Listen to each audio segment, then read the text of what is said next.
নির্বাচনে আপনারা সকলে আমাকে ভোট দিয়ে সহযোগিতা করেছেন এবং আমার জন্য অনেক কষ্ট করেছেন।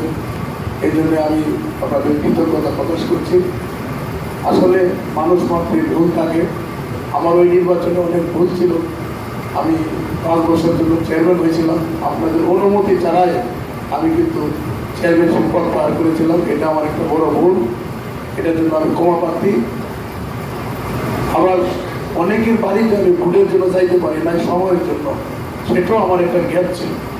যাই হোক, আসুন আমাদের অভিভাবক, আমাদের সংসদ অ্যাডভোকেট সাহেব, আমি আপনাদেরকে বলবো আমাদের যে ভুলগুলো আছে সেই ভুলগুলো সংশোধন করে আগামীতে যাতে আমাদের এরকম গ্যাপ না হয় সেই জন্য আমরা কাজ করি। সকলে মনটা পরিষ্কার করে চলি। পাটুয়াবান্ধা আসলে একটা ঐতিহ্যবাহী, পাকুন্দের মধ্যে ঐতিহ্যবাহী ইউনিয়ন।